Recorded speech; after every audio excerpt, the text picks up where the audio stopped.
அனைவருக்குமே வணக்கம். சற்று முன் கிடைத்திருக்கக்கூடிய ஒரு மிக மிக முக்கியமான செய்தி ஒன்று வெளியாகியுள்ளது. சற்று முன் செந்தில் பாலாஜி வழக்கில் புதிய திருப்பம், அலரும் அறிவாலயம், இது மாதிரி செய்திகள் வெளியாயிருக்கு.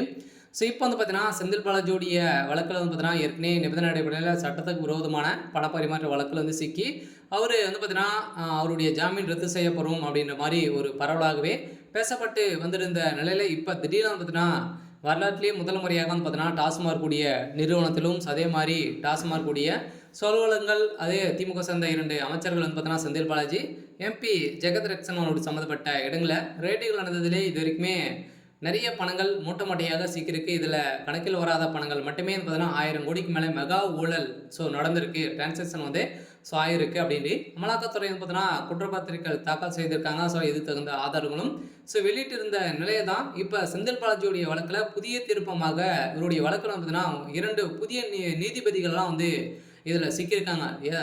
எம்எஸ் ரமேஷ் அவர்களும் அதே மாதிரி செந்தில்குமார் அவர்களும் பார்த்தீங்கன்னா இப்போ இதில் மெகா ஊழல் இந்த டாஸ்மாக் உடைய நிறுவனத்தில் நடந்த ஊழலின் அடிப்படையில் மறைப்பதற்காக 200 கோடிக்கு மேலே பார்த்தீங்கன்னா இவங்க லஞ்சமாக போயிட்டு இருக்காங்க அப்படின்ற மாதிரி செந்தில் பாலாஜி வழக்கில் ஒரு சூடு பிடிக்கக்கூடிய அளவுக்கு தான் இப்போ சம்பவம் மேலே சம்பவம் நடந்திருக்கு. சொல்ல பார்த்தீங்கன்னா இதில் மெகா ஊழல் நடந்திருக்கு போல தான் வரைக்குமே தெரியலையா. அது குறைந்தபட்சம் நம்மளுக்காகவே கணக்கில் காட்டப்படக்கூடிய அளவுக்கு பார்த்தீங்கன்னா 1000 கோடி தான் நடந்திருக்கு.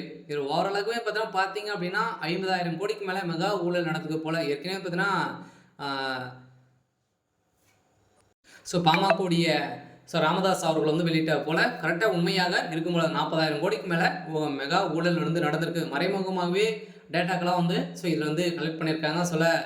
இதுக்கு மேலே பார்த்தீங்கன்னா அண்ணாமலை களத்தில் இறங்கி இப்போ செந்தில் பாலாஜியோடைய கதையும் அதே மாதிரி அடுத்தடுத்து திமுக சேர்ந்த அமைச்சர்கள்லாம் இதில் சிக்க போகிறாங்க.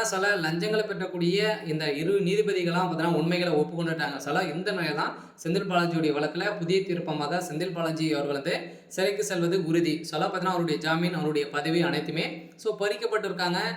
விரைவில் செல்ல போகிறாங்க. பார்த்தீங்கன்னா இன்னும் 2 நாட்கள் இருக்குது. அதே மாதிரி செந்தில் பாலாஜி அவர்கள் வாயை திறந்தாரு அப்படின்னா திமுகவுடைய தலைமையகத்துக்கே ஒரு மிகப்பெரிய கேள்விக்குறியாகவே மாறிடும். வருகின்ற சட்டமன்ற தேர்தலுக்காகவே பார்த்தீங்கன்னா பணங்களை குமிக்கும் மேலே குமித்து வைத்திருக்கக்கூடிய நிலை கோபாலபுரத்தில் இருக்குது. பார்த்தீங்கன்னா இந்த பணங்கள் அனைத்துமே ஒவ்வொரு அமைச்சர்களும் ஒரு திமுக சேர்ந்த செயலாளர்கள் உறுப்பினர்கள்லாம் பார்த்தீங்கன்னா ஒரு வீட்டில் செக் பண்ணாங்க, அமலாக்கத்துறை களத்தில் இறங்கினாங்க அப்படின்னா ஒட்டுமொத்தமாகவே பார்த்தீங்கன்னா திமுகவே சிக்கக்கூடிய அளவுக்கு தான் இப்போ சம்பவம் நடந்திருக்கு. பார்த்தீங்கன்னா இந்த நீதிபதிகள் இருவருமே இப்போ சிறையில் அடைக்கப்பட்டிருக்காங்க. பார்த்தீங்கன்னா மாநில ஒரு வழக்கில் புதிய திருப்பமாக வந்திருக்கு. இந்த டாஸ்மார்க்னால திமுகவே அழியக்கூடிய அளவுக்கு சம்பவம் நடந்திருக்கு. இருந்தாலும் என்ன நடக்க போகுது அப்படின்றத வெயிட் பண்ணி பார்க்கலாம். இது மாதிரி செய்திகளை தெரிஞ்சுக்கணும் அப்படின்னா மறக்காமல் நம்மளுடைய சேனல் சப்ஸ்கிரைப் பண்ணி சப்போர்ட் பண்ணுங்கள். தேங்க்யூ.